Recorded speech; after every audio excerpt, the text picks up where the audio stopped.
أعوذ بالله من الشيطان الرجيم بسم الله الرحمن الرحيم সম্মানিত দেশবাসী এবং উপস্থিত আমার সম্মুখে যারা রয়েছে তাদের সকলকে আমি আন্তরিক সালাম জানাই। আসসালামু আলাইকুম ওয়া রাহমাতুল্লাহি ওয়া বারাকাতুহু।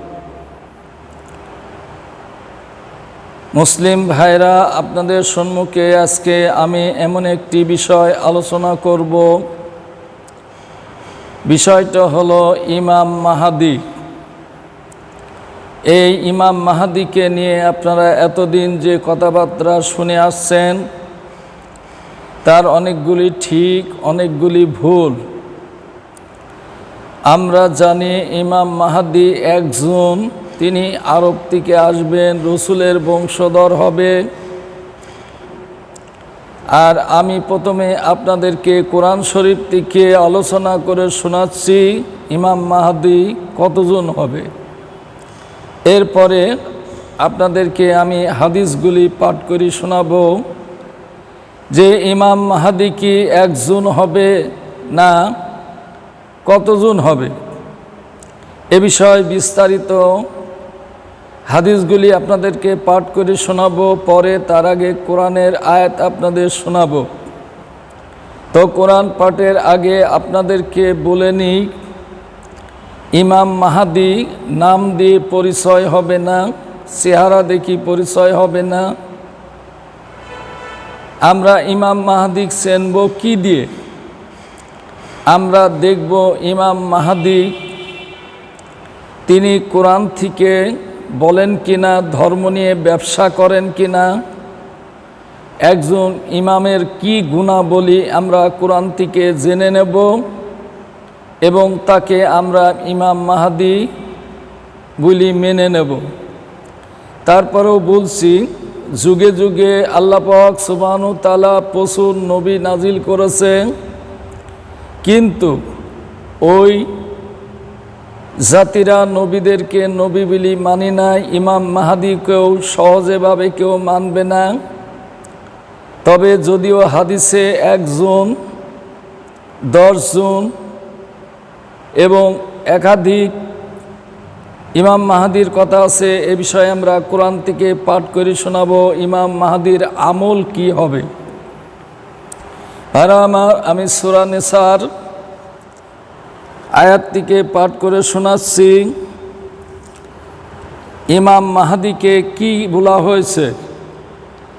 একদিকে ইমাম মাহদী বলা হয়েছে, বেশিরভাগ হাদিস বলা হয়েছে খলিফা, আমির। মাহদী বলা হয়েছে, মাহদী মানে পথ প্রদর্শক। ইমাম মাহদী মানে তিনি, ইমাম মানে নেতা, মাহদী মানে পথ প্রদর্শক। যিনি হিদায়েতের পথ প্রদর্শক হবে তাকে মাহদী বলা হয়, এবং খলিফা বলা হয়, আমির বলা হয়। এ বিষয় আমাদেরকে ভালো করে জেনে নিতে হবে। ইনশাল্লাহ আপনাদেরকে আমি জানাবার জন্য কোরআন হাদিস থেকে আলোচনা করি, আপনাদেরকে পরিষ্কারভাবে আমি জানাই দেব। আপনারা মনোযোগের সহিত শোনার চেষ্টা করবেন। ইমাম মাহদীর গুণাবলী কি? ইমাম মাহদীকে সাক্ষ্য বলা হয়েছে। এই সাক্ষ্য সম্পর্ক আমি বিভিন্ন কোরআনের আয়াত দিয়ে আলোচনা করে শোনাবো, আপনারা শুনতে থাকেন। আল্লাহ পাক সুবহানাহু ওয়া তাআলা বলছেন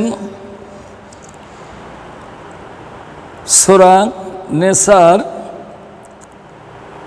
আপনার 36 নম্বর আয়াত হইতে আমি পাঠ করে শোনাচ্ছি। ইমাম মাহদী কিসের দাওয়াত দিবেন? 36 নম্বর আয়াত থেকে আমি পাঠ করে শোনাচ্ছি সূরা নিসা। আল্লাযিনা ইয়াবখালুনা ইয়ামুরুনা আন-নাসা বিল বুকলি, যারা নিজেরা বকিলি করে এবং মানুষকে বকিলি শিক্ষা দেয়। ওয়ায়াকতুমুনা মা আতাহুমুল্লাহু মিন ফাদলি, আর আল্লাহ নিজ অনুগ্রহে তাদেরকে যা দেশে তা গোপন করে, অর্থাৎ আল্লাহর হক জাকাত দেয় না। ইমাম মাহাদি কিন্তু জাকাত আদায় করবে, এই জন্য জাকাত নষ্ট করে দিয়েছে মুসলিম জাতি। এ বিষয়েও আমি আলোচনা করব। আরও আমার আগের 2টা ভিডিও আমি আপনাদের কাছে ছেড়েছি, সেই জাকাতের আলোচনাগুলি আপনারা ভিডিওটা দেখে সার্চ দিয়ে কমেন্ট করবেন। তাই আল্লাহ পাক রব্বুল আলামিন বলছেন, আল্লাহ যা দিয়েছে তা গোপন করে, অর্থাৎ জাকাত দেয় না। ওয়া আতাদনা লিল কাফিরিনা আযাবা মুহিনা, এই যে আল্লাহ যে সম্পদ দেশে কৃপণতা করে, আল্লাহর রাস্তায় ব্যয় করেন, অর্থাৎ জাকাত দেয় না, ঈদের জন্য আল্লাহ প্রস্তুত করে রেখে দিয়েছেন কঠিন লাঞ্ছনাময় শাস্তি। আল্লাযীনা ইনফিকুনা আমওয়ালাহুম রিয়াআন নাস, আর যারা মানুষ দেখাবার উদ্দেশ্যে ব্যয় করে, অর্থাৎ জাকাত দেয়, এটা হলো জাকাতের ব্যয়। দেখেন জাকাত দিচ্ছে লাইন ধরি, আসলে কি জাকাতের নিয়মে এইভাবে দিয়া? আমি আলোচনা করব এই বিষয়, আপনারা মনোযোগের সহিত শুনবেন। আমি কিন্তু আপনাদের সম্মুখে সরাসরি কোরআন থেকে পাঠ করে শোনাচ্ছি। আপনারা দেখেন আমার হাতে কোরআন শরীফ, ভালো করে দেখে নেন। তো আল্লাহ পাক সুবহানাহু ওয়া তাআলা বলছেন, যারা লোক দেখাবার উদ্দেশ্যে ব্যয় করে, জাকাত দেয়, ওয়ালা ইউমিনুনা বিল্লাহি ওয়াল ইয়াউমিল আখির, এদের আল্লাহ ও পরকালে বিশ্বাস নাই। দেখেন এখন জাকাত দিয়ে আপনার ছবি করে নেটে তুলি ইউটিউবে ছেড়ে দিচ্ছে, সে দেখাচ্ছে আমি কত বড় দাতা।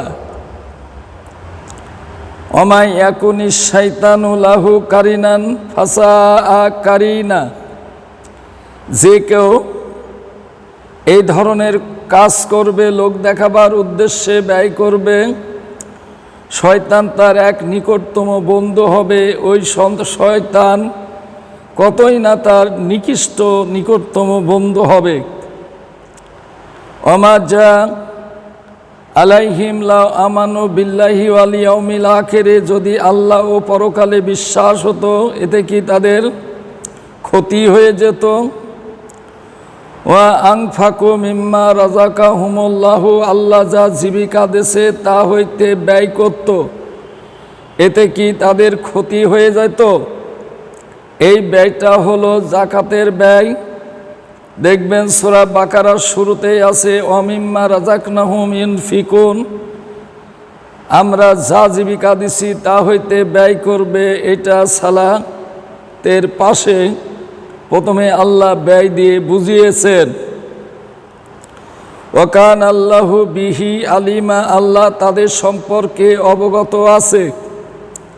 যারা আল্লাহ পরকালে বিশ্বাস করবে না আর আল্লাহ যা জীবিকা দেশে তা হইতে ব্যয় করবে না। ইন্নাল্লাহা ইয়াজলিমু মিসকালা যাররা, আল্লাহ কারোর প্রতি যাররা পরিমাণ জুলুম করেন না।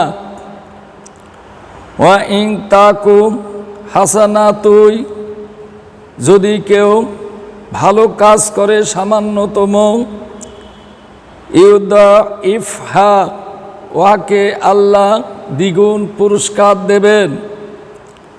ওয়া ইউতি মিল্লাদুন্না আজরান আজিম, আল্লাহর তরফ থেকে তাদেরকে বড় রকমের পুরস্কার দেবেন। এই কথা একজন ধর্ম প্রচারক প্রচার করবে, কিন্তু লোকেরা গোপন করতে থাকবে। আল্লাহ দিয়া জীবিকা থেকে তারা ব্যয় করবে না, অর্থাৎ জাকাত দেবে না, আল্লাহ ও পরকালে তারা বিশ্বাস করতে চাবে না। কাইফা, যারা এটা অস্বীকার করেছে সেদিন কেমন হবে।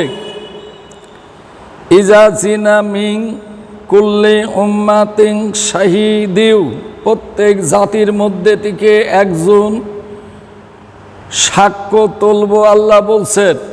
হ্যাঁ, আমার প্রত্যেক জাতি বলতে আরব না, আমরা বাঙালি জাতি, আমাদের মধ্যে থেকেও একজন ইমাম মাহদী হওয়ার কথা না হয়ে গেছে। আমি আপনাদের কাছে ধর্ম প্রচার করছি, আমিও একজন ইমাম মাহদী। এর বাংলা হলো আমি একজন নেতা, ধর্মীয় পথ প্রদর্শক।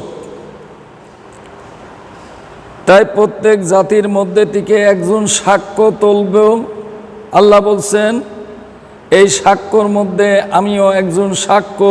আমি এই এলাকার লোকদেরকে কোরআন হাদিস দিয়ে বুঝিয়েছি, কি বুঝাই নাই, কারা শুনেছে কারা শুনি নাই, কারা মানেছে কারা মানি নাই, আমি তাদের উপরে সাক্ষ্য হয়ে যাব কিয়ামতের দিন। এরপর আল্লাহ বলছেন ওয়াজিনা বিকাহা উলাই শাহিদা। আল্লাহ রসুলকে বলছে এই যে প্রত্যেক জাতির মধ্যে থেকে একজন সাক্ষ্য তুলব, ওই সাক্ষ্যর উপরে মোহাম্মদ তোমাকে সাক্ষ্য তুলব, তুমি জাকাত আদায় বন্টন করেছো কি করো নাই, কোরআন পুষিয়ে দিয়েছো কি দেও নাই। ইয়াউমা ইজি ইয়াউদ্দুল্লাযিনা কাফারু, সেদিন অস্বীকারী কাফেররা এই কামনা করবে, যারা আল্লাহ পরকালে বিশ্বাস করে নাই, আল্লাহ দিয়া জীবিকা থেকে ব্যয় করি নাই। একজন তাদের মধ্যে থেকে সাক্ষ্য এসেছিল, সে বুঝিয়েছিল। যারা এইটা অস্বীকার করেছিল, ওয়া আসার রসুলা, রসুলের সাথে যারা বিয়াদবি করেছিল, লাউ তাসুয়া বিহিমুল আরদু, তারা এই কামনা করবে আমরা যদি মাটির সাথে বিলীন হয়ে যেতাম কতই না ভালো হতো। এই ব্যয়টা সাধারণ ব্যয় না, এটা হলো জাকাতের ব্যয়। তাই ইমাম মাহদী যে জাকাত আদায় করবে, আমি কোরআন ও হাদিস থেকে এ বিষয়ে আপনাদের আলোচনা করে শোনাবো।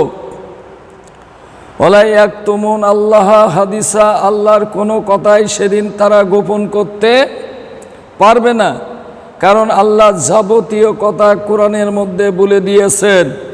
আল্লাহ কিতাব দিয়ে বিচার করবেন। সেই দিন যারা যারা আল্লাহর দিনের দাওয়াত দিয়েছিল, এই সাক্ষ্যদেরকে প্রত্যেক জাতির মধ্যে থেকে উপস্থিত করব। এখানে প্রত্যেক বলতে বহু বচন।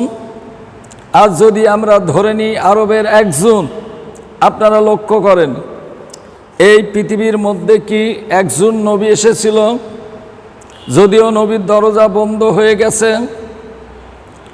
এখন ইমামদের দরজা রয়েছে, মাহাদির দরজা রয়েছে। এখন প্রশ্ন হলো ইমাম মাহাদির প্রয়োজন কেন?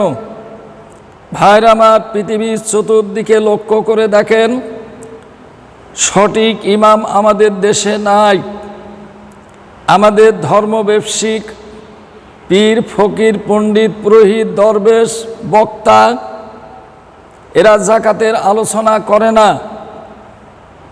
তাই আল্লাহ বলছে সূরা নিসার 114 নম্বর আয়াতে, লা খাইরা কাসিরিম মিন নাজওয়াহিম, তাদের অধিক পরামর্শ আলোচনার মধ্যে কোনো কল্যাণ নাই, ইল্লা আমারা বিস সাদাকাতিন, যে পরামর্শ আলোচনা সবার মধ্যে জাকাতের আলোচনা হয় না।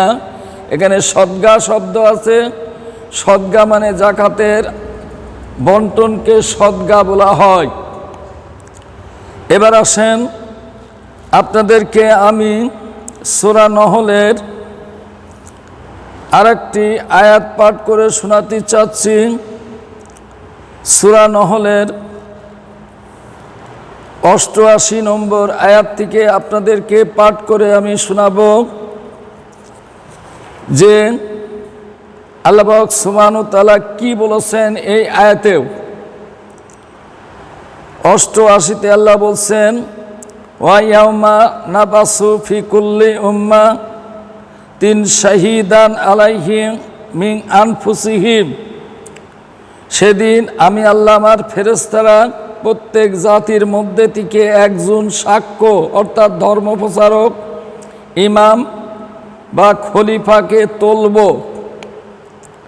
ওয়াজিনা বিকা শাহিদান হা উলাই, ওই সাক্ষ্যদের উপরে মোহাম্মদ আপনাকে সাক্ষ্য করে তুলব। মোহাম্মদকেও সাক্ষ্য বলা হয়েছে।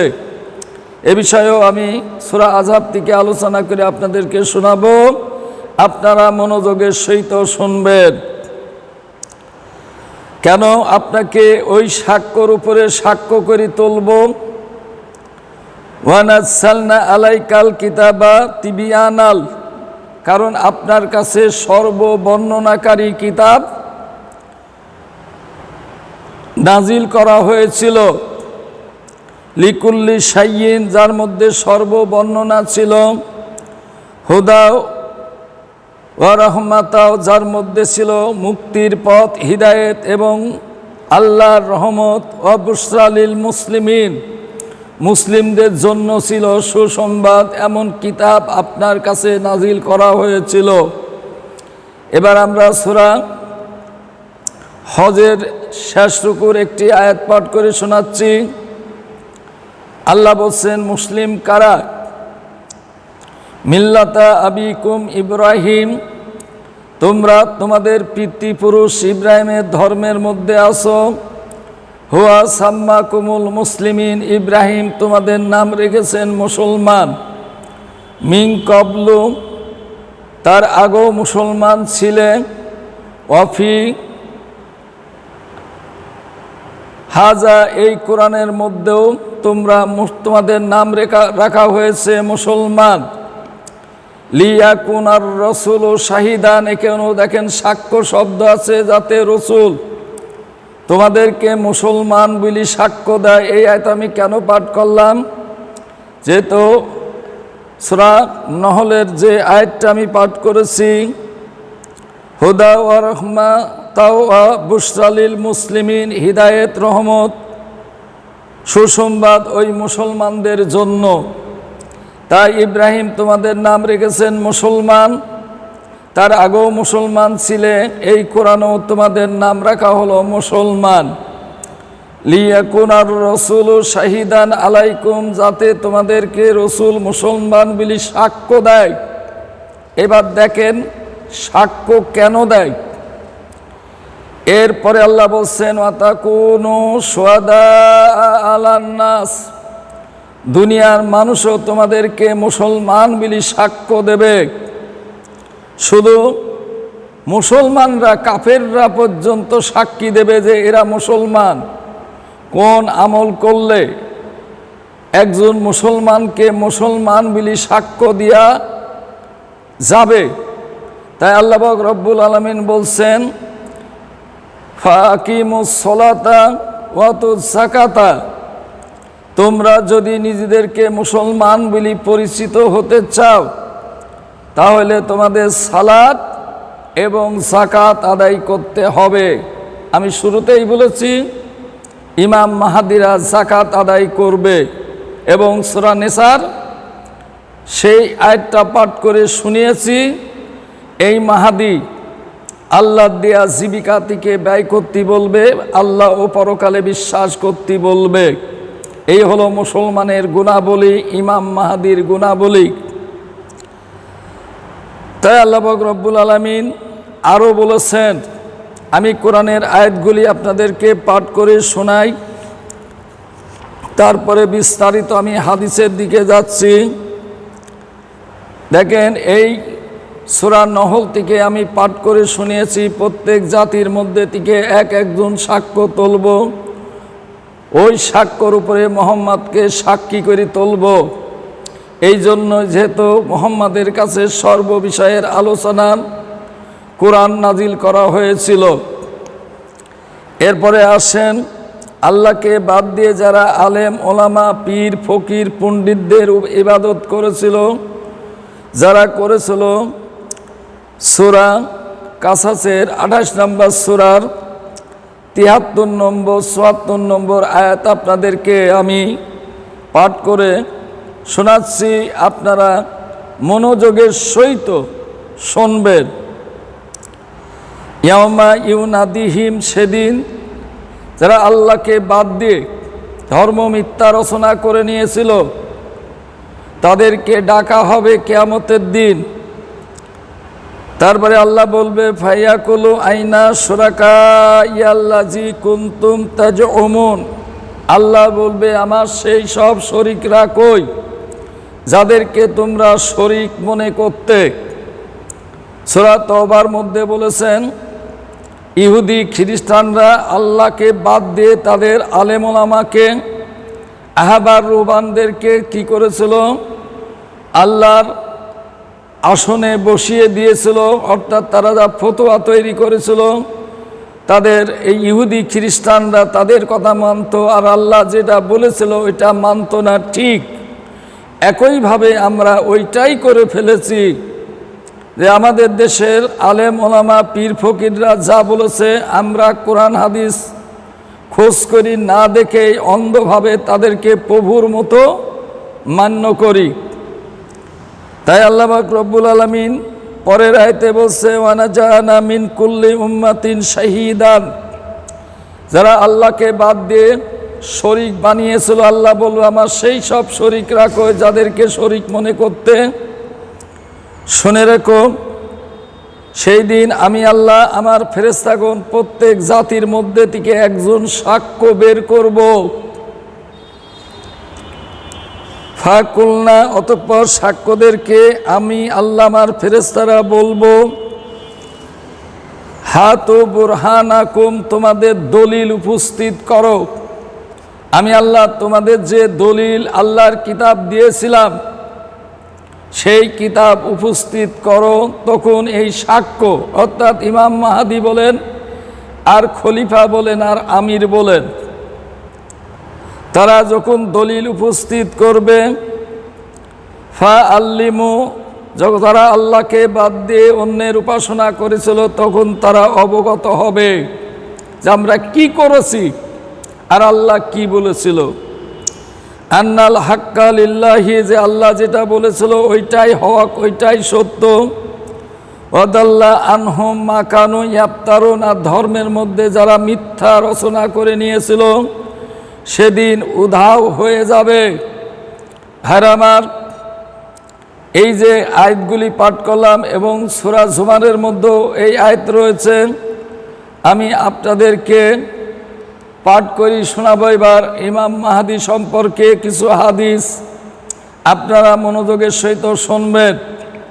প্রত্যেক জাতির মধ্যে থেকে যদি একজন সাক্ষ্য তোলে তাহলে ইমাম মাহাদি একজন কি করে হবে আপনাদেরকে চিন্তা করতে হবে।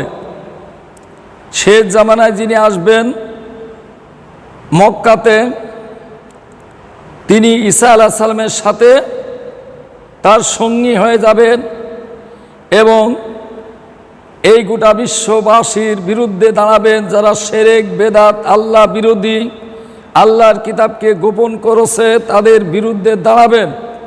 আমি সে হাদিসটাও বলবো, আপনারা মনোযোগের সহিত শুনবেন। এবার আপনাদেরকে আমি হাদিস থেকে পাঠ করে শোনাচ্ছি ইমাম মাহাদি কতজন হবে, কোরআনের আয়াতের সাথে মিল দিয়ে আপনাদেরকে আলোচনা করি, আমি শোনাবো ইনশাআল্লাহ। ভাইরা আমার, মিশকাত শরীফ 7ম খণ্ড হাদিস নাম্বার 4379,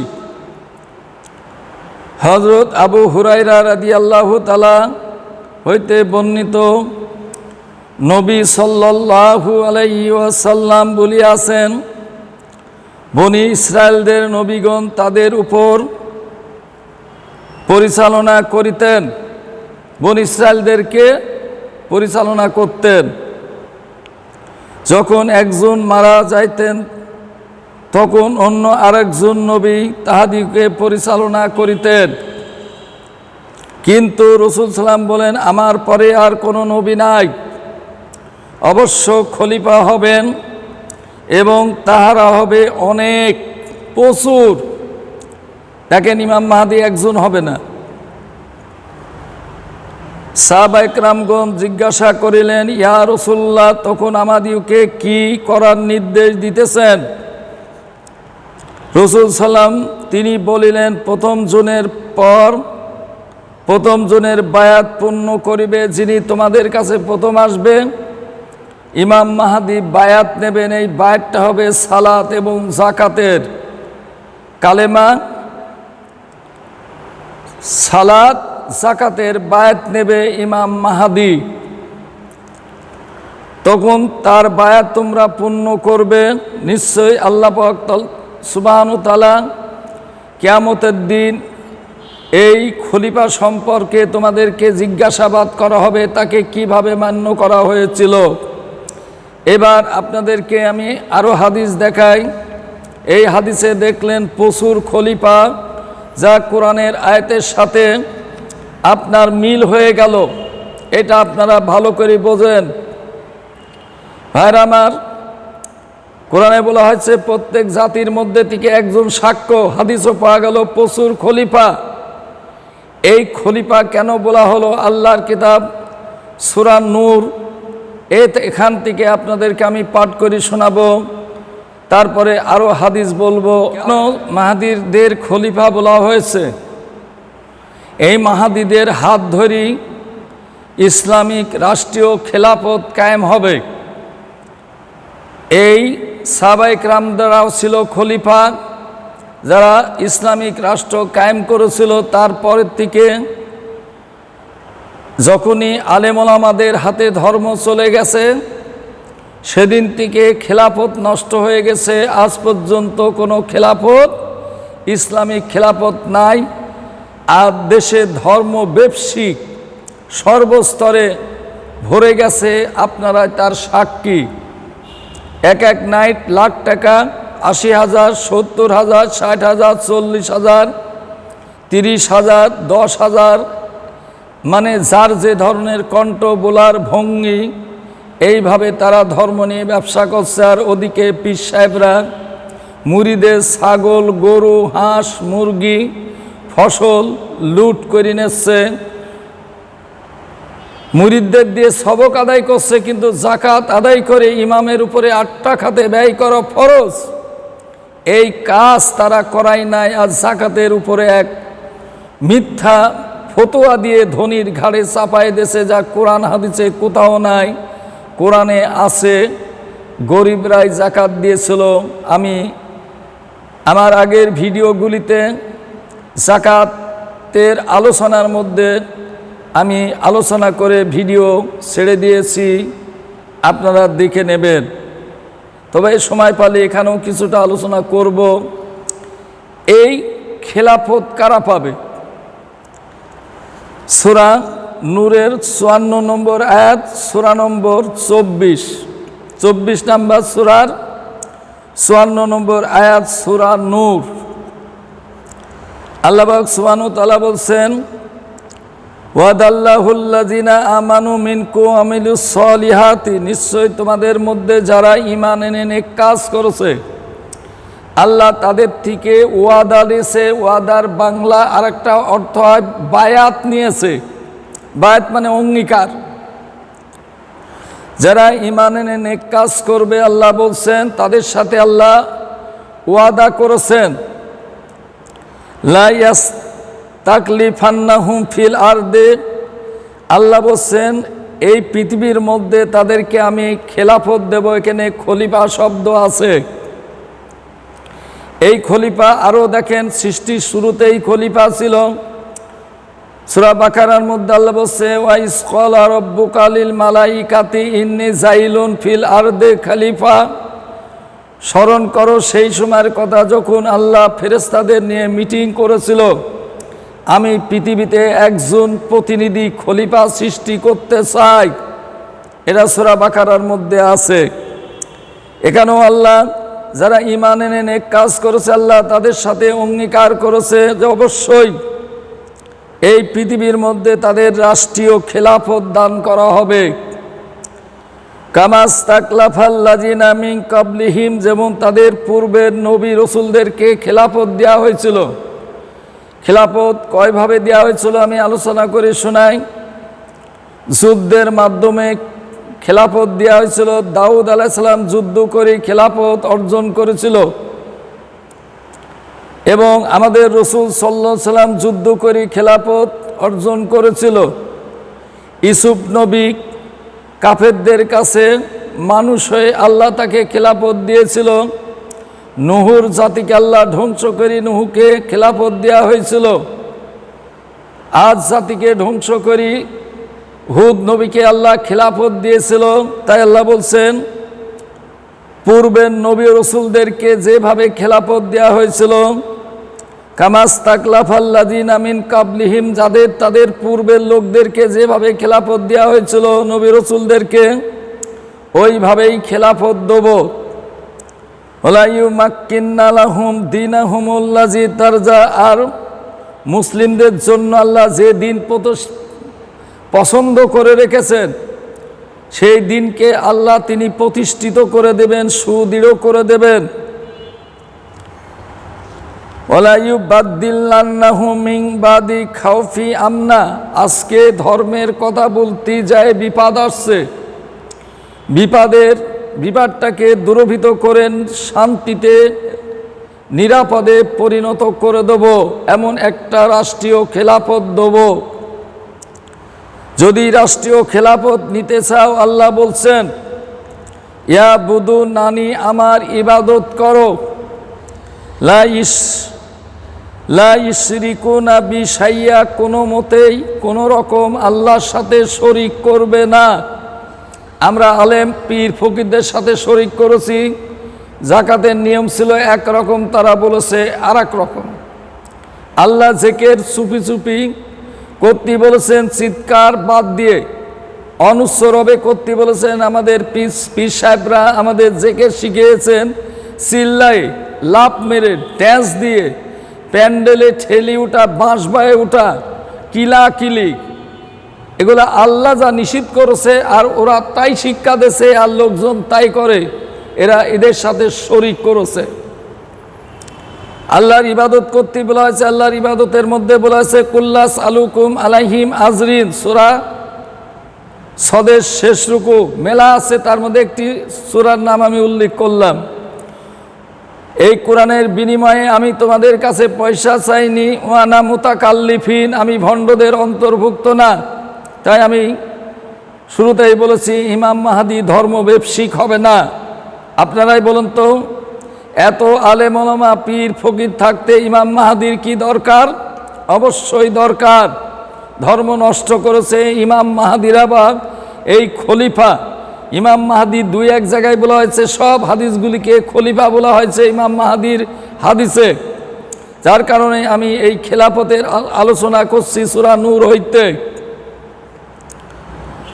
তাই যদি রাষ্ট্রীয় খেলাফত নিতে চাও, আমার সাথে কোনো রকম শরিক করবে না।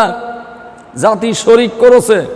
পৃথিবীর মধ্যে লক্ষ্য করে দেখেন তো, কেউ রাষ্ট্রীয় ক্ষমতা পাইছে কি ইসলামিক? আন্দোলন তারা করছে ইসলামিক মোটেই নয়, শরিকদের সাথে মিশে, গণতন্ত্রের সাথে মিশিয়ে ইসলামিক রাষ্ট্রীয় ক্ষমতা চায়। মানে সরকারকে উৎখাত করার কথাও বলে, আবার সরকারের সাথে যায় ভোটও দাঁড়াতে চায়। এ তো শরিক করা হয়েছে। ইসলাম একদিকে যায়, গণতন্ত্র আর একদিকে যায়। ইসলামের সাথে গণতন্ত্রের কোনো মিল নাই। এসব ভণ্ডামি, মানুষকে মিথ্যা কথা বলি, সরকারের বিরুদ্ধে আন্দোলন করি, খেপায় নিজেরা তো জেলে যাচ্ছে, লোকজনকেও জেলে ঢুকাইয়ে দিচ্ছে। এই বিভ্রান্তির কারণে আল্লাহ পাক রব্বুল আলামিন এই মুসলিম জাতির উপরে নানা গজব নাজিল করেছেন। ওমান কাফারা বাদা যালিকা, এরপরে যে কুফরি করবে, অস্বীকার করবে, আল্লাহর ইবাদত করবে না, আল্লাহর সাথে শরিক করবে, ফা উলাইকা হুমুল ফাসিকুন, এরাই দুষ্কার্যকারী, ধর্মত্যাগী বলি গণ্য হবে। তাই রাষ্ট্রীয় ক্ষমতা তোমাদেরকে নিতে হলে ফাকিমুস সালাত ওয়া আতুজ যাকাতা, তাহলে তোমাদেরকে সালাত এবং যাকাত আদায় করবে। সালাত ও যাকাত ব্যতীত কেউ রাষ্ট্রীয় ক্ষমতা পাবে না, পায়নি, পাচ্ছে না, পাবও না। ওয়াতিউর রাসূলা, তাই তোমরা আল্লাহ রসুলের আনুগত করো, লাআল্লাকুম তুরহামুন, যেহেতু রসুল ধর্ম প্রচার করছে, তাহলে তোমাদের উপরে রহম করা হবে, অর্থাৎ দয়া করা হবে, অর্থাৎ রাষ্ট্রীয় ক্ষমতা দেওয়া হবে। আল্লাহ তোমাদের সাথে অঙ্গীকার করেছে, যদি সালাত এবং যাকাত আদায় করো আল্লাহ তোমাদেরকে রাষ্ট্রীয় ক্ষমতা দেবে। ভাইরা আমার, এবার আপনাদেরকে হাদিস পাঠ করে শোনাবো। আপনারা মনোযোগের সহিত হাদিসগুলি শুনতে থাকবেন। এবার আবু দাউদের একটি হাদিস আপনাদের কাছে বর্ণনা করব, আপনারা এই কান দিয়ে ভালো করে শুনবেন। প্রসঙ্গ ইমাম মাহাদি, কিন্তু হাদিসে আছে খলিফা। কয়জন? একজন না। হাদিস নাম্বার আবু দাউদ 4279 নম্বর হাদিস। জাবের ইবনে সামুরা রাদিয়াল্লাহু থেকে বর্ণিত, তিনি বলেছেন, আমি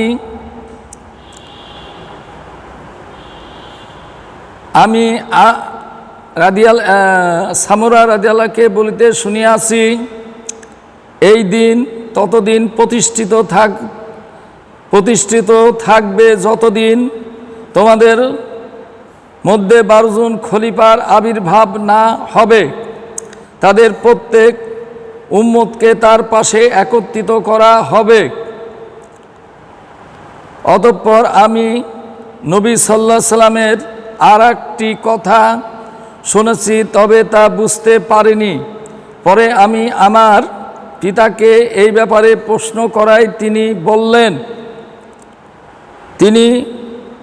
অর্থাৎ আমার আব্বা বললেন যে এই 12 জন হলো কুরাইশদের মধ্যে থেকে হবে।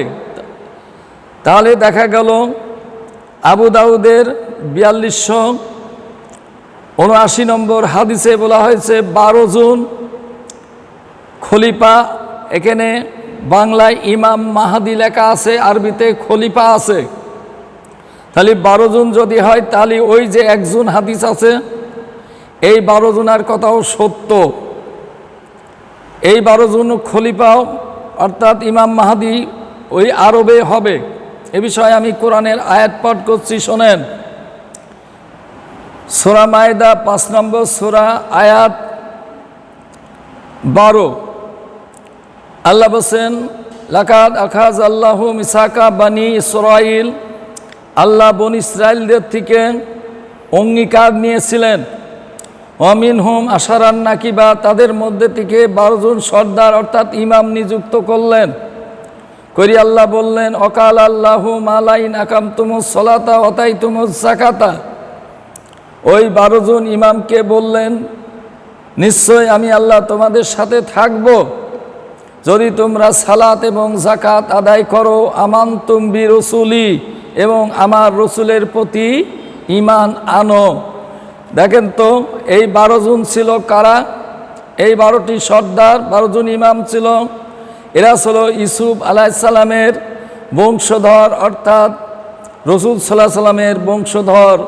এদের মধ্যে থেকে 12টি গোত্র ছিল, প্রত্যেক গোত্রের মধ্যে থেকে একজন ইমাম নিযুক্ত করেছিল।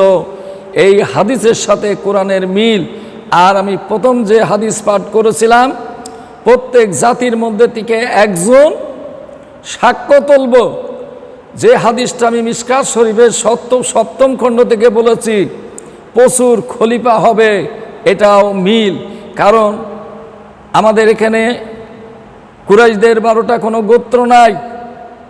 প্রত্যেক জাতির মধ্যে থেকে যদি একজন হয়, আমরা বাঙালি জাতির মধ্যে থেকে, তার মধ্যে আমিও একজন। সর্বপ্রথম আমার জানা মতে আমি নিজেকে ইমাম মাহাদি বলে ঘোষণা করলাম। আপনারা এটা জেনে রাখেন।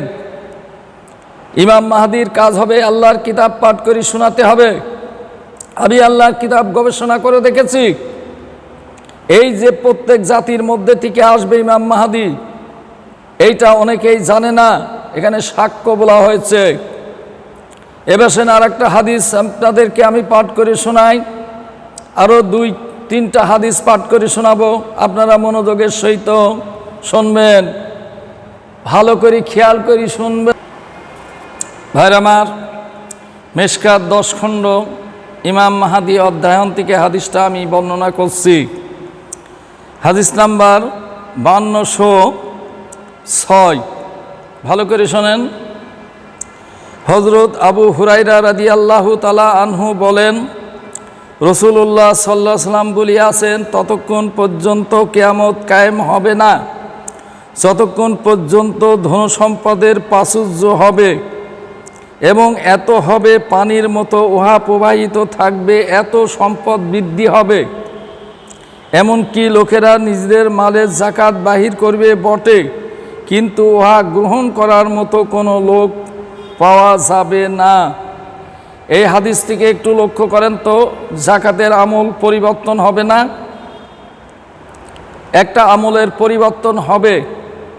সেই পরিবর্তন আমরা বাংলাদেশ থেকে প্রথম ঘটিয়েছি। যাকাতের আদায় হবে, এটা ইমাম আদায় করবে, তার উপরে 8 টাকাতে ব্যয় করা ফরজ। সূরা তাওবার মধ্যে আল্লাহ বলেছেন,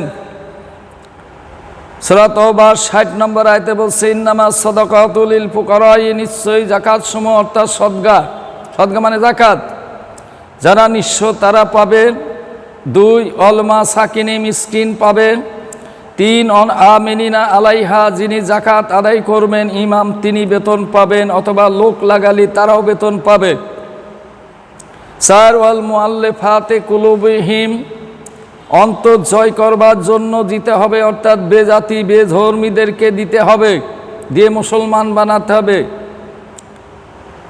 5 অল অফির রেকাব, দাস উন্মোচনের জন্য দিতে হবে।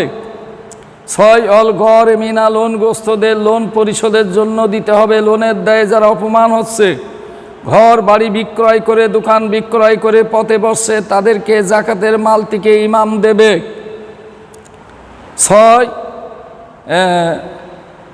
7 অফিস সাবিলিল্লাহ, আল্লাহর রাস্তায় যাবতীয় ধর্মীয় কাজে এটা ব্যয় করতে হবে। ধর্মসভা, বেনামাজি সুদখোর ঘুষখোরের থেকে আদায় করি ধর্মসভা দিয়া মসজিদ করা, মাদ্রাসা করা সম্পূর্ণ নাজায়েজ। এই নাজায়েজ কাজ আল্লাহর জমিনে চলছে। 8 অবনে সাবিল, অভাবগ্রস্ত পথিক মুসাফির যদি এসে যায় তাকেও দিতে হবে। ফারিদাতাম মিনাল্লাহ, আল্লাহর তরফ থেকে 8টা খাতে ব্যয় করা ফরজ করা হয়েছে। ভাইরা আমার, এরপরে শোনেন পরের হাদিস, 5207 নম্বর হাদিস, সব ইমাম মাহাদি অধ্যায়নের হাদিস। হযরত জাবের রাদিয়াল্লাহু তাআলা আনহু বলেন, রাসূলুল্লাহ সাল্লাল্লাহু আলাইহি ওয়াসাল্লাম বলিয়াছেন, শেষ জামানায় এমন এক খলিফা ব্র্যাকেটে ইমাম দেশে হবেন, তিনি মাল সম্পদ বন্টন করবেন, অর্থাৎ যাকাতের মাল বন্টন করিবেন, আর উহা গণনা করিবে না, মানে মানুষকে দেবে, গুনি দেবে না, হিসাব করি দেবে না। অপর এক বর্ণনায় আছে, তিনি বলেছেন, আমার উম্মতের শেষ জামানায় এমন এক খলিফা, এখানে খলিফাই আরবিতেই আছে, যিনি মুষ্টি ভরিয়া ভরিয়া মাল সম্পদ বিলাইতে থাকবেন এবং গুনিয়া বন্টন করিবেন না। এখানে কিসমাতুন শব্দ আছে, মানে বন্টন করা, কারণ যাকাত আদায় করে 8 টাকাতে বন্টন করা আল্লাহ ফরজ করেছেন। তাহলে মাহাদিরা যাকাত আদায় করে বন্টন করবেন। পৃথিবীতে একটা মসজিদ, একটা পীর সাহেব, একটা ওয়াজিনকে দেখান তো এই যাকাতের আদায় বন্টন করে কি? মোটেই করে না। এটা আমরা বাংলাদেশ থেকে নতুন চালু করেছি।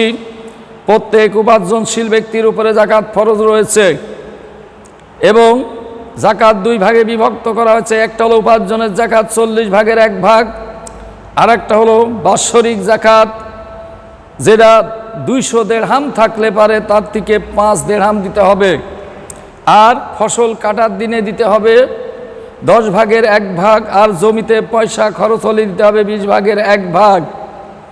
এরপরও যাদের সম্পদ কুক্ষিগত ঘরে পড়ে আছে 200 দিরহাম পরিমাণ, ব্যাংকে আলমারি সিন্ধুকে আটকানো রয়েছে, এমন মাল যদি 1 বছর পই থাকে রমজান মাসে না, যে তারিখে রাখেছে ওই তারিখে। যদি 200 দেড়হাম থাকে তার থেকে দিতে হবে 5 দেড়হাম, আর উপার্জনের প্রত্যেক 40 থেকে 1 দেড়হাম। হজরত আলী থেকে বর্ণিত আছে রুবুল ওসর, ওসরের 4 ভাগের 1 ভাগ অর্থাৎ 40 ভাগের 1 ভাগ দেবে। ওসরের সাথে সামঞ্জস্য কেন করলেন? কোরআনে আছে সূরা বাকারা 267 নম্বর আয়াতে আল্লাহ বলেছেন, ইয়া আইয়ুহাল্লাযিনা আমানু, হে যাহারা ঈমান আনিয়াছো, আনফিকু মিন তাইবাতি মা কাসাবতুম, তোমরা পবিত্রভাবে যা কিছু উপার্জন করো তা হইতে ব্যয় করো। আয়াতটি হুকুমমূলক, ভালো করে বোঝেন, আয়াতটি হুকুমমূলক। ওয়া মিম্মা আখরাজনা লাকুম মিনাল আরদ, আর আমি আল্লাহ আমার ফেরেশতারা তোমাদের জমিন হইতে যা কিছু উৎপাদন করি তা হইতে ব্যয় করো। কৃষককে বলছে, দেয়াকারীকে বলছে, ওলা তাইয়াম্মামুল খাবিসা মিনহু তুনফিকুনা, খারাপ জিনিস দিতে মনস্থ করো না। আর যাকাত আদায়কারীকে বলছে, লাস্তুম বিআকিজিহি ইল্লা আন তুগমিজু ফি, যাকাত গ্রহণকারীরা খারাপ জিনিস জেনে শুনে নেবে না চোখ বন্ধ করা ব্যতীত। অর্থাৎ ঘটনাস্থলে যাকাত আদায়কারী যদি ভালো মন্দ না বুঝতে পারে সেটাকেই যথাযুক্তি মনে করে নেবে, নইলে নেবে না। ওয়ালামু, জেনে রাখো, আল্লাহ যাকাত আদায়কারী আর দেয়াকারী উভয়কে ধমক দিয়েছে, আন্নাল্লাহ গানিউন হামিদ, আল্লাহ মহাধনী মহা প্রশংসিত। আমি 8টা খাত আলোচনা করেছি। আর শয়তানু ইদুকুমুল ফাকরা, শয়তান তোমাদের গরিবের ভয় প্রদর্শন করবি। গরিবের আবার জাকাত কিসির? দেখেন এই মাসলা চালু হয়ে গেছে। আমরা আলেম ওলামার এই ফতোয়ার অনুসরণ করেছি।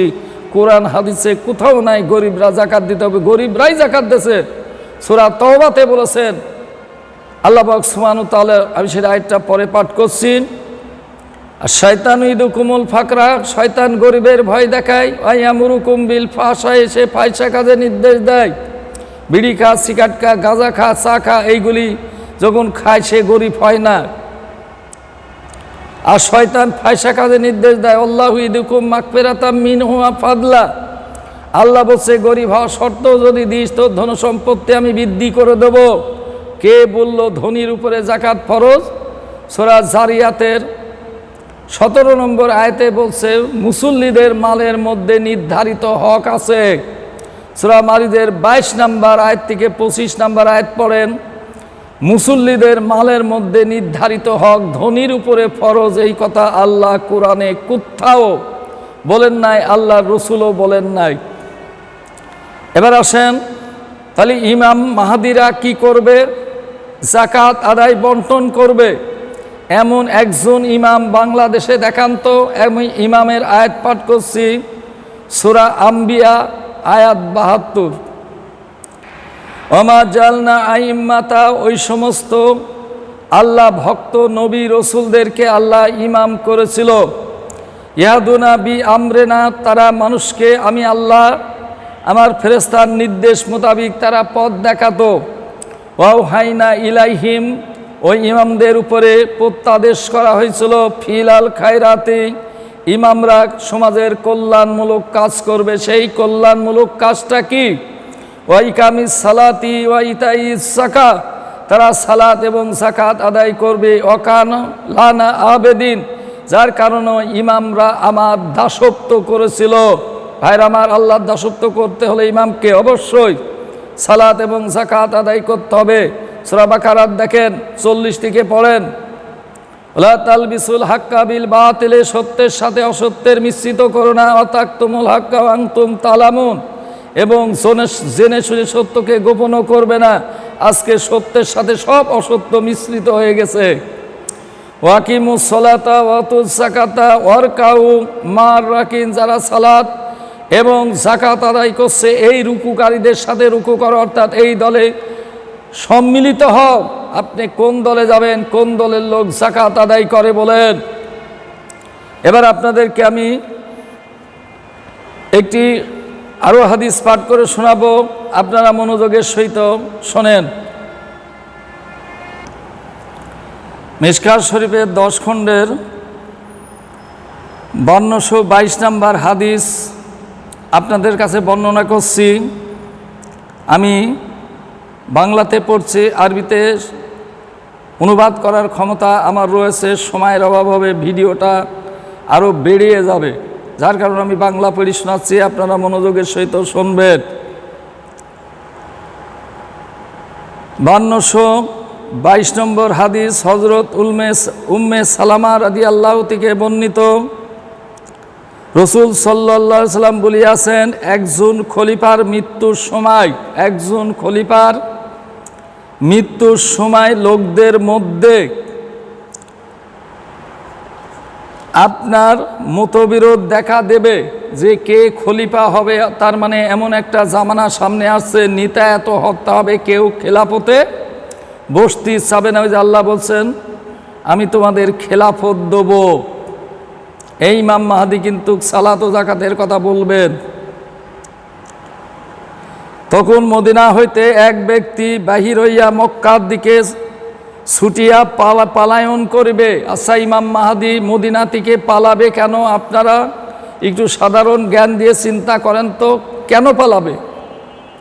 তৎকালীন আলেম ওলামা, ওই দেশের লোক, যখনই ইমাম মাহদী এই যে মিথ্যা জাকাতের ফতোয়া গড়ে গেছে, যা আমি কোরআন থেকে আলোচনা করেছি, এবং ধর্মের মধ্যে শিরক বেদাত গড়েছে, এর বিরোধিতা করবে, তখন তথাকার আলেম ওলামা, ওই দেশের লোক তাকে দেশ থেকে তাড়বে। এদেশের লোকও কিন্তু আমাকে কম তাড়ি নাই। এটা যে আমি নতুন প্রচার করছি তা না, এই কাজটা আমি 30 বছর করছি।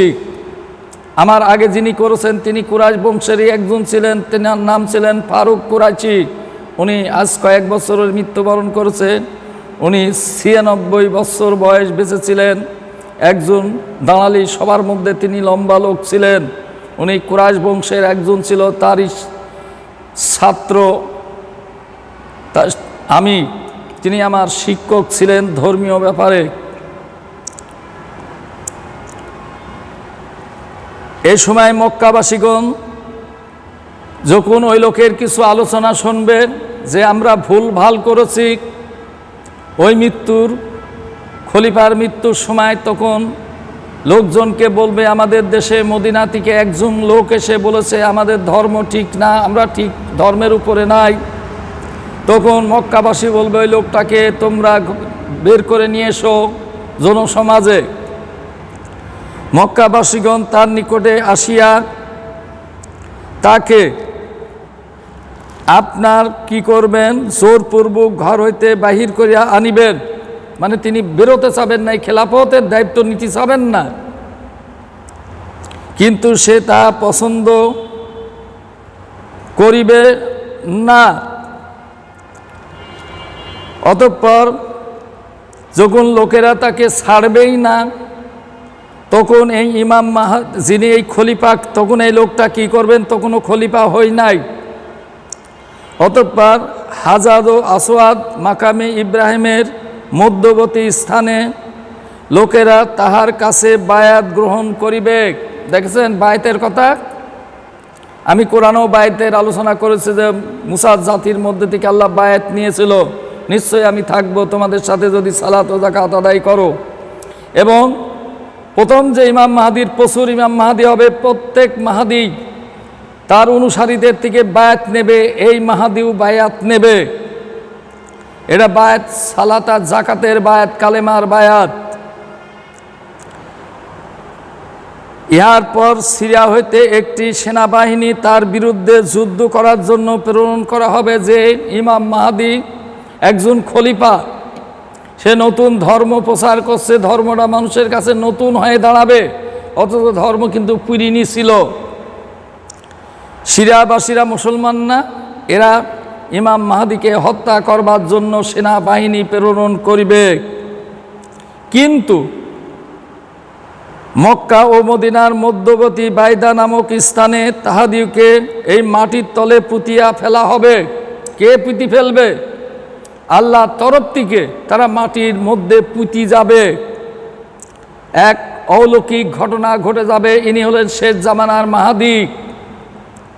অতঃপর যখন চতুর্দিকে এই খবর ছড়াইয়া পড়িবে, সিরিয়াবাসী এই খলিফাকে হত্যা করতে এসে নিজেরাই মাটির ভূগর্ভে পুঁতে গেছে।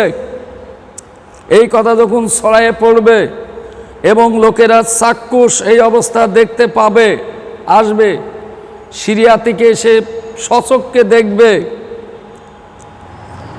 তখন সিরিয়ার আবদাল অর্থাৎ ভালো লোক এবং ইরাকের এক বিরাট জামাত তাহার অর্থাৎ ওই খলিফার নিকট আসিবে এবং তাহারাতে বায়াত গ্রহণ করিবে। ভালো করে বোঝেন। অতঃপর কুরাইশির এক ব্যক্তি মক্কায়, এই যে লোকটা যায় খলিফা হবে তার মামার বংশের লোক, যার নাম যাহার মামার বংশ হইতে হবে বনু কালব গোত্রের, সে ইমামের বিরুদ্ধে একদল সেনা পাঠাবে। ইমামের সেনাবাহিনী তাদের উপর বিজয় হবে, তখন ইমাম মাহাদি যুদ্ধ করবে, মামার বাহিনীর সাথে বলেন আপনজন বিরোধিতা করবে। ইয়া ফিতনায় কাল বলা হবে। ইমাম মানুষের খলিফা মানুষের মধ্যে তাদের পয়গম্বর নবী সাল্লাল্লাহু আলাইহি সাল্লামের সুন্নত মোতাবেক কর্ম পরিচালনা করিবে এবং পৃথিবীতে ইসলাম পরিপূর্ণভাবে প্রতিষ্ঠিত হবে। তাহলে একজন হলে হবে না, এই দিক থেকে আগেকার যেসব প্রথম ইমাম মাহাদিরা বিভিন্ন এলাকা থেকে বেরোবে, এরা প্রচার করে একটা মাঠ তৈরি করবে। তখন মোহাম্মদ যেমন শেষ জামানায় এসে সব লোককে একত্রিত করেছিল, তখন সব মুমিনরা একত্রিত হতে থাকবে। হাদিসটি আপনারা শুনলেন, বুঝতে পারলেন। এবার আসেন, জাকাতের বায়াত নিতে হবে। আল্লাহর নবী বায়াত নিয়েছিলেন। আমি একটি হাদিস আপনাদের কাছে পাঠ করে শোনাচ্ছি। বুখারী শরীফ অনুবাদ ইসলামিক ফাউন্ডেশন, 3য় খণ্ড, হাদিস 1319। মোহাম্মদ ইবনে আবদুল্লাহ ইবনে নুমাজার রাদিয়াল্লাহু থেকে বর্ণিত, জরিন ইবনে আবদুল্লাহ থেকে বর্ণিত, তিনি বলেন, আমি নবী করিম সাল্লাল্লাহু আলাইহি সাল্লামের নিকটে সালাত কায়েম করা, জাকাত দিয়া সকল মানুষের কল্যাণ কামনা করার বায়াত গ্রহণ করেছি। এতে পরিষ্কার সালাত ও জাকাতের যে বায়াত গ্রহণ করেছিল আল্লাহর নবী প্রমাণিত হলো। এবার শোনেন, হাদিস শোনেন। হযরত আবু বকর রাদিয়াল্লাহু তাআলা বলছেন, মান ফাররাকা সালাতি ওয়া যাকাতি কাতালতাহু, যে ব্যক্তি সালাত ও যাকাতের মধ্যে পার্থক্য সৃষ্টি করবে ওই ব্যক্তিকে হত্যা করা হবে। আপনারা কি লক্ষ্য করেছেন? বর্তমান সালাত ও যাকাতের মধ্যে পার্থক্য হয়েছে। ধনীরা যাকাত দেবে আর গরিবরা দেবে না। কোরআনেও নাই, হাদিসেও নাই। এ বিষয়ে আমি বিস্তারিত আলোচনা করেছি আমার যাকাত অধ্যয়নে, যে ভিডিও ছেড়েছি সেগুলি আপনারা দেখবেন। প্রথম পর্ব, দ্বিতীয় পর্বের মধ্যে রয়েছে আরও কিছু ছাড়ব। শুধু তাই না, আমি শুধু যাকাত না, সর্ব বিষয়ে যেসব মতবিরোধপূর্ণ হাদিস আমি কোরআন দিয়ে ঠিক করেছি। আমার 30 বছরের গবেষণা একাধারে চলছে। যে মসজিদে বসে আলোচনা করছি, এই মসজিদেই আমি 1.5 মাস টিন দিয়ে আলোচনা শুরু করেছিলাম। আমি 2.5 বছরে গোটা কোরআন শরীফের তাফসির মুখস্থ করে ফেলেছি। তার মধ্যে মানুষ তো এক একটি শব্দ ভুলে যেতে পারি, এরা সকলের জন্যই একটা স্বাভাবিক ব্যাপার। তো সেটা আমি পরে সংশোধন করে নিই। আর আমার আরেকটা হাদিস বর্ণনা করি, মিশকাত শরীফের 1ম খণ্ডের 2 নম্বর হাদিস, হযরত ওমর থেকে বর্ণিত। একজন সাদা ধবধবি কালো মিশমিশি চুলালা লোক, ওমর বললেন, আমরা রসুলের নিকটে ছিলাম। তিনি এসে রসুলের কাছে বসে পড়লেন।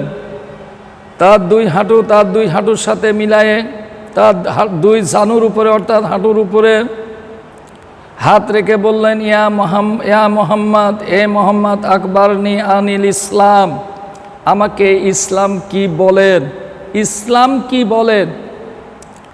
কালা আল ইসলামু, রসুল সাল্লাল্লাহু আলাইহি সাল্লাম বলেন, ইসলাম হলো আন তাশহাদু আল্লা ইলাহা ইল্লাল্লাহ, তুমি সাক্ষ্য দেবে আল্লাহ ছাড়া কোনো উপাস্য নাই, ওয়ান্না মুহাম্মাদুর রাসূলুল্লাহ, মুহাম্মদ আল্লাহর রসুল। ওয়া তুকিমুস সালাতা, তুমি সালাত কায়েম করবে, লোকটাকে বলল। ওয়া তুতিয়াজ যাকাতা, তুমি যাকাত প্রদান করবে। ওয়া তাসুমু রমাদান, তুমি রমজান মাসে রোজা রাখবে। ওয়া তাহিজ্জাল বাইতা মান ইসতাতা ইলাইহি সাবিলা, আর তুমি আল্লাহর ঘরে হজ করবে যদি হজ করার সমর্থন তোমার থাকে। হাদিসে পরিষ্কার হলো হজের বিষয়টা আলাদা, যদি হজের পাতেও থাকে। কই জাকাতের বেলায় তো বলেননি যে ধনীরা জাকাত দেবে। ভাইরা আমার, এই মহা ভুল থেকে বেঁচে ফিরতে হবে। ইসলাম হলো ইসলাম। আল্লাহ নবী বলছেন যারা সালাত এবং জাকাত আদায় করে, রমজানের রোজা রাখে, আল্লাহর ঘরে হজ করে এবং আল্লাহকে সাক্ষ্য দেয় আল্লাহ ছাড়া উপাস্য নয়, মুহাম্মদ আল্লাহ রসুল, এটাই হলো ইসলাম। আর আমার, আমি কুষ্টিয়া হাটশরীপুর ইউনিয়ন সদর থানা, আমার নাম মুশারফ হোসেন। পেশায় আমি একজন হোমিওপ্যাথি ডাক্তারি করি, ইমামতি করি, পয়সা লি না। এই মসজিদে আমি সালাত ও জাকাত আদায় করি। যে কাজ ইমাম মাহাদি অন্যান্যরা করবে, আমিও সেই কাজটাই করছি। আমিও একজন ইমাম, পথ প্রদর্শক। এ বিষয়ে আমি আপনাদেরকে আরও কিছু কোরআনের আয়াত পাঠ করি, শোনাবো, আপনারা শুনতে থাকেন। সূরা নহল 16 নম্বর সূরা, আয়াত 35। এই আয়াতে আল্লাহ বলেছেন, ওয়ালাকাদ বাসনা ফি কুল্লি উম্মাতির রাসূলান, প্রত্যেক জাতির মধ্যে থেকেই আল্লাহ রসুল নিযুক্ত করেছেন। তাহলে প্রত্যেক জাতির মধ্যে থেকে রসুল এসেছেন, একজন রসুল না। এই জন্য আল্লাহ রসুল প্রত্যেক জাতির মধ্যে থেকে প্রেরণ করেছেন আনিবুদুল্লাহ, যাতে তারা আল্লাহর ইবাদত করতে পারে। ওয়াস্তানিবুত তাগুদ, এবং যারা সীমালঙ্ঘনকারী তাগুদ ধর্মব্যবসিক, তাদের থেকে তারা বেঁচে থাকতে পারে। তাই বর্তমানে এই তাগুদের থেকে আপনাদের বেঁচে থাকার জন্য আমি কোরআন থেকে আলোচনা করছি। ফামিনহুম মান, অতঃপর তাদের মধ্যে থেকে আল্লাহ কাউকে কাউকে রসুল পাঠানোর পরেও হাদ আল্লাহু, কাউকে হিদায়ত দিল। ওয়ামিনহুম মান হাক্কা আলাইহিম দলালাত, এবং তাদের কাউকে কাউকে আল্লাহ বিভ্রান্ত করলো। দেখেন আজকে এই জাতিকে বোঝানোর পরেই বেশিরভাগ লোক ইমান আনি নাই, অল্প লোক সংখ্যক ইমান এনেছে। দেখেন নূহ আলাইহিস সালামকে আল্লাহ পাঠিয়েছিলেন, নূহর সাথে মতান্তরে 80 থেকে 39 জন লোক ইমান এনেছিল। তার জাতিকে আল্লাহ ধ্বংস করতে আল্লাহ একটু দ্বিধাবোধ করে নাই। নূহ তাদেরকে সতর্ক সাবধান করেছিল। নূহ যে তাদের কাছে প্রচার করেছিল, এই নূহই তার সাক্ষী, আল্লাহ তার সাক্ষী। ফাসিরু ফিল আরদে, তাই প্রত্যেক জাতির কাছে যে রসুল পাঠানো হয়েছিল তারা অমান্য করেছিল, তাদেরকে ধ্বংস করা হয়েছিল। তোমরা দেশের মধ্যে চলাফেরা করে দেখো। ফানজুর কাইফা খানা আকিবাতুল মুকাজ্জিবিন, মিথ্যাবাদীদের পরিণাম ফলটা কি হয়েছিল, আপনারা সেই দিকে লক্ষ্য করে দেখেন। আল্লাহ কোরআনে বলছেন, তাহলে প্রত্যেক জাতির মধ্যে থেকে যদি রসুল হয়, আর কোরআনে বলছে প্রত্যেক জাতির মধ্যে থেকে আমি একজন সাক্ষ্য তুলব, তাহলে একজন ইমাম মাহাদি হবে না, উনি শেষ জামানায় হবে। অবশ্যই আমরা তা বিশ্বাস করি। উনি ঈসার সাথে থাকবেন, 7 বছর বেঁচে থাকবেন, তারপরে মারা যাবেন। মুসলমানরা তার জানাজার নামাজ পড়াবেন। আরও দেখেন, পাঠ করে আপনাদেরকে কোরআন থেকে আমি শোনাচ্ছি। এই পথ প্রদর্শক প্রত্যেক জাতির মধ্যে থেকে হবে, সেই আয়াত পাঠ করে শোনাচ্ছি। সূরা রাদের 6 নম্বর আয়াত, 13 নম্বর সূরা। আল্লাহ পাক সুবহানাহু ওয়া তাআলা বলছেন, ওয়ায়াকুলুল্লাযিনা কাফারু, যারা কাফের তারা নবীকে বলতে লাগলো, লাউলা উনসিলা আলাইহি আয়াতু মির রব্বিহি, উনি যদি নবী হয় তাহলে ওনার রবের তরফ থেকে কেন অলৌকিক নিদর্শন নাজিল করা হয় না কেন? আল্লাহ বলছেন, এ রাসূল তুমি বলো, ইন্নামা আনতা মুনজিরুন, আপনি তো একজন সতর্ককারী, অলৌকিক নিদর্শন এনে দেখাতে হবে, এই জন্যই তো আপনাকে পাঠাই নাই। ওয়ালি কুল্লি কাউমি হাত, প্রত্যেক জাতির মধ্যেই পথ প্রদর্শক হয়। এখানে হাত, হাত মানে মাহাদি শব্দ হইতে আসছে। তাহলে প্রত্যেক জাতির মধ্যে থেকেই মাহাদি আসবে, মাহাদি একজন না। আর আমার আপনাদেরকে যথেষ্ট আলোচনা করলাম, আপনারা মনোযোগের সহিত শুনবেন। তবে আমার দৃঢ় বিশ্বাস, শেষ জামানার মাহাদির সাথে যে আচরণ করেছে, আমাদের সাথে আজ দীর্ঘ 30 বছরে একই আচরণ করছে। এরা ঈমান আনবে না, কারণ একজন সূরা ইয়াসিনে বলা হয়েছে এক শিকলে আবদ্ধ হয়ে গেছে। সূরা ইয়াসিনের প্রথমে আসে বলছে, আল্লাহ বলছে আমা জালনা ফি আনাকিহিম আগলালান, তাদের কাঁধের উপরে বহু শিকল। এই শিকল মানে একটা দলে আটকা গেছে, এই বেড়িতে আবদ্ধ হয়ে গেছে। এদেরকে কোরআন শোনাও আর না শোনাও, এরা কখনোই ঈমান আনবে না। এদের জন্য উভয় সমান। আর আমার এই যে যারা গিরিতে আটকা গেছে, এরা কোনো দিন ফেরবে না। সামনে যদি আপনারা ঈমান না আনেন, যেভাবে গজব আসছে, একের পর এক গজব আসবে, বন্যা দিয়ে ফসল নষ্ট করে দেবেন। কারণ এই ফসলের জাকাত আল্লাহ কাটার দিনে দিতে বলেছেন। সূরা আনামের 140 নম্বর আয়াত থেকে পড়ে দেখেন। বৃষ্টি হবে না, বন্ধ হয়ে যাবে। আবার যদু হবে, ঘর বাড়ি ভেঙে ফসল নষ্ট করে যাবে। অধিক বৃষ্টি দিয়ে আপনার ফসল ডুবাইয়ে দেবে, শাস্তির অভাব থাকবে না। তাই ক্রমান্বয়ে আপনাদেরকে আমি কোরআনের আয়াত এই ফেসবুক আপনার লাইভে প্রচার করছি। আপনারা আমার আলোচনাগুলি শেয়ার করবেন, ফেসবুকে শেয়ার করবেন, কমেন্ট করে জানাবেন। এবং আমার যে ফেসবুক রয়েছেন, সঠিক ও সরল পথ দেখাও, এই কথা বলি এই জায়গায় সার্চ দিলেই পেয়ে যাবেন ইনশাআল্লাহ। আপনাদের কাছে অনুরোধ রইল, আপনারা আমি যে আয়াতগুলি হাদিসগুলি পাঠ করেছি পড়ি দেখবেন। এক শ্রেণীর লোক কিন্তু তেড়ে আসবে, যেমন মদিনার ইমামকে তেড়ে যাবে, তেড়ে আসবে না। আমি বহুবার তাড়া খেয়েছি, সর্বপ্রথম বাধা খেয়েছি, সরকার আমাকে বাধা দেয়নি। বাধা দিয়েছে আলেম ওলামা, পীর ফকিরের লোকজন, তাদের ঘেঁষা লোক, অন্য কেউ বাধা দিই নাই। আমি মসজিদে প্রচার করেছি, তারা বলতে দেয়নি। আমি কুমারখালী কয়েকটি জেলাতে যাই প্রচার করেছি, তাফসির করেছি কোরআনের। ইমাম সাহেব শুনে অবাক হয়ে গেছে, সদগাজে যাকাত তাই বুঝতো না। আমাকে বলল, আপনি এগুলি কি করে বুঝলেন? দেখেন, আমি একজন সাধারণ মানুষ, খেটে খাওয়া মানুষ, আমি ধর্ম নিয়ে ব্যবসা করি না। আপনার যে কোনো প্রশ্ন থাকলে আমার মোবাইল নাম্বার দিচ্ছি, এই নাম্বারে আপনি মোবাইল করবেন। আমার মোবাইল নাম্বার 01752109495।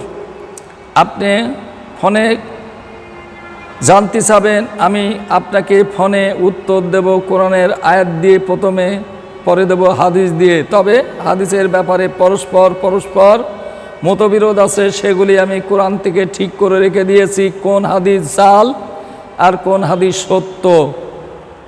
এই বলে আজকের আমার আলোচনা এখানে শেষ করলাম। আসসালামু আলাইকুম ওয়া রাহমাতুল্লাহি ওয়া বারাকাতুহু।